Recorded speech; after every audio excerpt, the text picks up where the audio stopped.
If you thought LinkedIn couldn't get any more cringe, then you would be wrong, because today we are going to be reviewing one of the most legendary LinkedIn posts I think I have ever seen. Just 2 days ago, this man, Ethan Evans, a retired Amazon VP, has posted a post that has been taking over Twitter and LinkedIn about how his CEO seduced his wife and forced him to quit. A CEO that I worked for seduced my wife in direct retaliation for my pushback at him at work. He won, I got divorced, and left the company. When I say I truly understand how some executive teams can be political snake pits, I trust you will believe me. Learn from my pain and do the following. And he goes into a bunch of tips. Like, this guy literally turns his situation where his wife left him for his CEO and he got forced out of the company into a LinkedIn bro story post about what he learned about B2B business. And it is long, and people in the comments went absolutely crazy about this, but it went to Twitter and it got even more viral. And a ton of hilarious tweets have popped up. Like, for example, people pretending to be the ex-wife here. To clear the record, his CEO did not seduce me. I seduced him. Every moment I had alone with Ethan, all he would talk about was his CEO in the car at dinner while making love. Eventually, I knew I had to meet this man for myself, and when I finally did, it was a no-brainer. And nobody knows if this is actually his wife or not, but chances are it's probably just a satire tweet. Ethan still spends all his time talking about his former boss, my now husband, but he now has a big audience and I get his former boss all to myself. I generally consider this a win for everyone. I just wish he stopped bringing me into this. Oh man.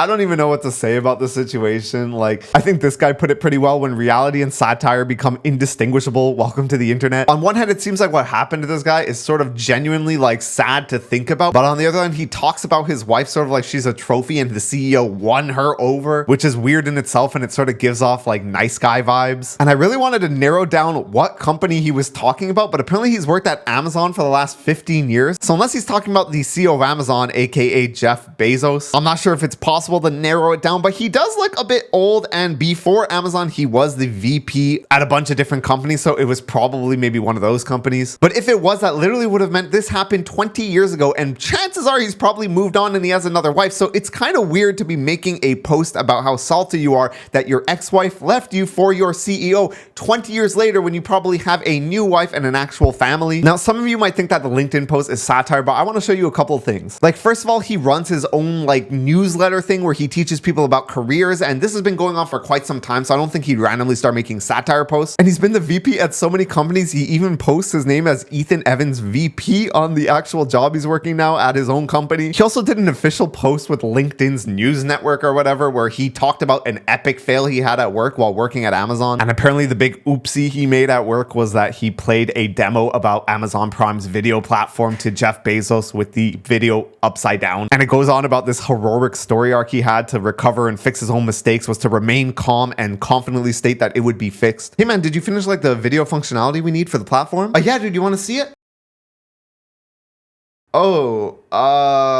Come on, Ethan, stay calm. It's gonna be okay. We can get through this. Let's just confidently state that it'll be fixed. Yeah, we'll fix that. Oh, okay, cool. Yeah, it doesn't seem like it's that big of a deal. And yeah, in the post itself, he talks a ton about like snakes and calling people in high leadership positions that are trying to like, you know, take advantage of you and climb the corporate ladder as snakes. And his whole thing is like, spot the snakes, make sure you don't become the snake, and don't confront the snake directly. And this is where the beauty of LinkedIn comes in, because you would think a lot of people on LinkedIn would be like what is this guy talking? This is absurd. This guy's making a public post about how his CEO stole his wife. But in classic LinkedIn fashion, people are just adding on to this echo chamber. The snakes are good at hiding and biting. Hence my advice. If you encounter a seemingly incompetent person in a high position, run. Don't fight. They will have the skills that you don't have and probably don't want to. How to avoid a confrontation with the snake? It's inevitable. Ethan's content is getting spicier. Speaking the truth as always, sir. Spotting the snakes is vital. His response: I realize in some ways my opening was sensational, but it's also an ugly truth I learned the hard way through this incident. If my post saves a few others from equal pain, it's well worth it. Like, Ethan, I get it. You're like an influencer on LinkedIn and you try to make everything about what you learn about B2B sales and shareholder value. But who are you expecting to read this post? Nobody is sitting there reading this post like, you know what? Now that Ethan mentioned it, my wife was a bit too friendly with the CEO at the last holiday party. He also makes the disclaimer that half of the fault is on his wife and not just the CEO. And he was okay with sharing the story openly because at the time,